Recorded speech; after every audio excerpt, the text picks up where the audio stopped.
क्षमा बलम शक्तानाम शक्तानाम भूषणम समा क्षमा वशीकृते लोके क्षमाया किम न सिद्ध्यति। अर्थात क्षमा निर्बलों का बल है, क्षमा बलवानों का आभूषण है।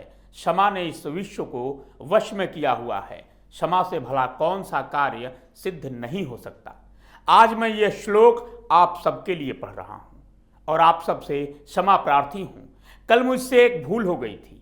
मैंने नेपाल को हिंदू राष्ट्र कह दिया था। कई लोगों ने कमेंट के माध्यम से मेरी भूल को सुधारने की बात कही। मैं उनका आभार व्यक्त करता हूं जिन्होंने मेरे कार्यक्रम को इतने गौर से देखा और मेरी गलती को सुधारने की सलाह दी। 2015 के बाद नेपाल नए संविधान के अनुसार धर्मनिरपेक्ष देश हो गया है। नमस्तुभ्यम, आप देख रहे हैं कैपिटल टीवी। मैं हूं आपके साथ अरुण। पूरे देश में मुस्लिम संगठनों ने एक नए विवाद को जन्म दे दिया है। हिंदू भगवा भारत का विरोध करते करते अब ये प्रकृति से भी नफरत करने लगे हैं। शायद इन्हें ऐसा लगने लगा है कि हिंदुओं के साथ साथ ये जो भी उपयोग कर रहे हैं, जिसकी भी पूजा अर्चना कर रहे हैं, वो सभी सांप्रदायिक हैं, वो सभी काफिर हैं। अब भगवान भास्कर को लेकर नया विवाद छिड़ता दिख रहा है। कुछ लोगों को अब भगवान सूर्य, उनकी किरणों और उन्हें नमस्कार करने पर भी आपत्ति है। दरअसल इसकी शुरुआत हुई 15 अगस्त से। 15 अगस्त से ही केंद्र सरकार और बीजेपी आज़ादी का अमृत महोत्सव मना रही है और इसी के तहत यह तय हुआ कि मकर संक्रांति के अवसर पर स्कूलों में वैश्विक स्तर पर सूर्य नमस्कार करने का कार्यक्रम रखा गया।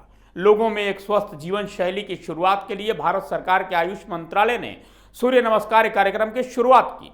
आज़ादी के अमृत महोत्सव के उपलक्ष्य में सरकार 1 जनवरी से 20 फरवरी तक देश के स्कूलों में सूर्य नमस्कार एवं योगासन का आयोजन किया, लेकिन इस पर राजनीति शुरू हो गई है। जम्मू कश्मीर के पूर्व मुख्यमंत्री महबूबा मुफ्ती और उमर अब्दुल्ला को इसमें सांप्रदायिकता का रंग दिखने लगा है। इन नेताओं ने सूर्य नमस्कार को मुस्लिमों के धार्मिक मामलों में दखलंदाजी बताया।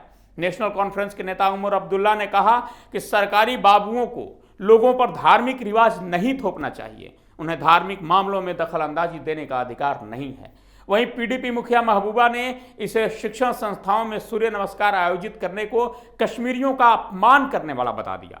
उमर ने अपने ट्वीट में कहा कि कल कोई मुस्लिम मुख्यमंत्री आदेश जारी कर यदि कहे कि सभी को रमजान का उपवास कर रहा है तो गैर मुस्लिम समुदाय को कैसा लगेगा। बाबुओं को धार्मिक प्रथाओं को लोगों पर थोपने से बाज आना चाहिए, उन्हें धार्मिक मामलों में दखल देने का अधिकार नहीं है। वहीं पीडीपी नेता महबूबा मुफ्ती ने कहा कि भारत सरकार का उद्देश्य मुस्लिम समुदाय का अपमान करना है। स्कूलों के छात्रों एवं स्टाफ को सूर्य नमस्कार के लिए बाध्य करना सांप्रदायिक सोच को बढ़ाने वाला है। All India personal law board ने भी सरकार की इस पहल का विरोध किया। मुस्लिम संगठन ने बयान जारी कर कहा कि भारत एक धर्मनिरपेक्ष देश है और यह बहुसंख्यक समाज के रीति रिवाजों को सभी धर्मों पर थोपा नहीं जा सकता। All India personal law board ने मुस्लिम छात्रों से सूर्य नमस्कार का बहिष्कार करने के लिए कहा। वहीं देवबंदी उलेमा ने भी विरोध जताया। स्कूलों में सूर्य नमस्कार कराए जाने को लेकर देवबंदी उलेमा की भ्रिकुटी तन गई। देवबंदी उलेमा मुफ्ती असद काजमी का कहना है कि शरीयत सूर्य नमस्कार करने की इजाजत नहीं देता है। वहीं दूसरी तरफ साधु संतों और बीजेपी के नेताओं का कहना है कि सूर्य नमस्कार से घृणा अच्छी बात नहीं है, ये शरीर को स्वस्थ और बेहतर बनाने के लिए एक योग और व्यायाम है। अब जरा आते हैं इसकी वास्तविकता पर। इन नेताओं से पूछा जाना चाहिए कि आपको सूर्य से परेशानी क्या है, या सूर्य नमस्कार से परेशानी है या सूर्य से। इस तरह का झूठ अपनी राजनीति के लिए न फैलाएं।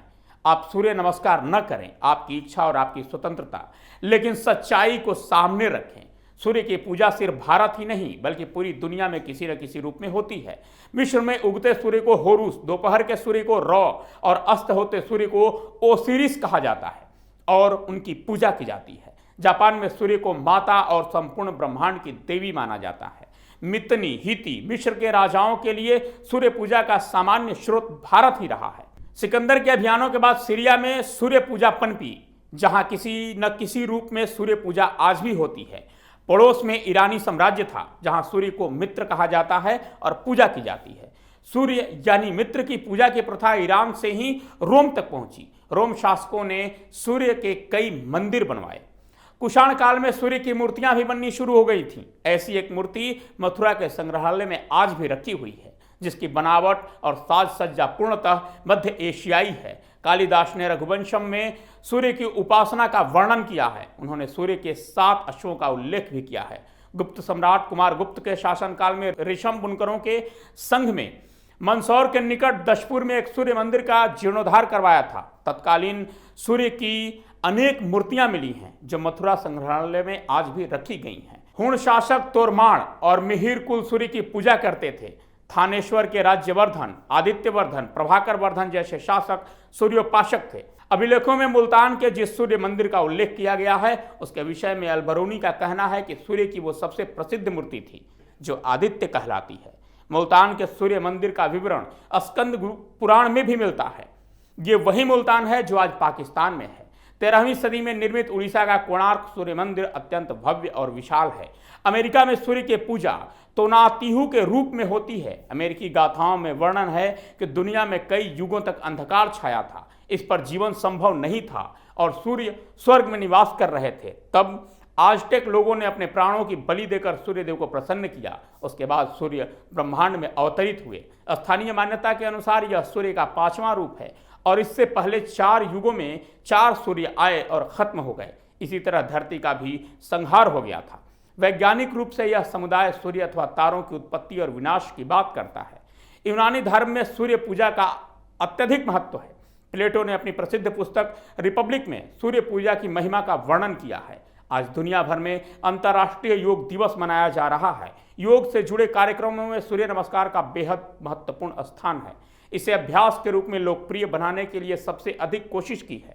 उनका नाम है भावन राव श्रीनिवासन राव पंत, प्रतिनिधि, जो पुणे के निकट औंध के शासक थे। 1868 में जन्मे भावन राव एक कलाकार, संस्कृत के विद्वान, पंचायती राज के समर्थक थे, लेकिन उनकी सबसे अधिक रुचि सूर्य नमस्कार को लोकप्रिय बनाने में थी। भावन राव के बेटे आपा पंत ने अपने पिता की जीवनी एन अनयूज अल राजा में लिखा है वह कुश्ती और मलखंब को बहुत पसंद करते थे।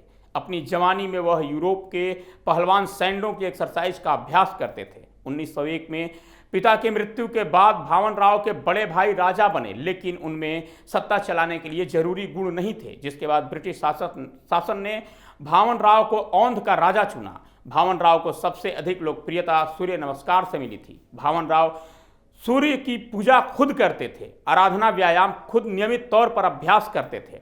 भावन राव को उनके दोस्त और मिराज के राजा ने ऐसा करने की सलाह दी थी। भावन राव ने शुरुआत में अपने बच्चों पर सूर्य नमस्कार का अभ्यास करने के लिए जोर डाला। इसके बाद उन्होंने अपने राज्य में इसे लोकप्रिय बनाया।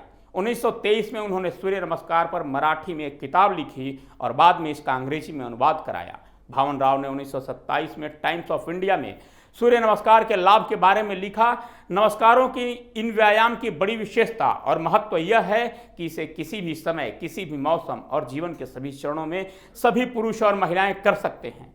भावन राव ने विदेशों में भी सूर्य नमस्कार का प्रचार किया था। उन्होंने सूर्य नमस्कार पर एक फिल्म बनाई थी और अपनी यूरोप की यात्रा के दौरान बहुत से देशों में इसे दिखाया गया था।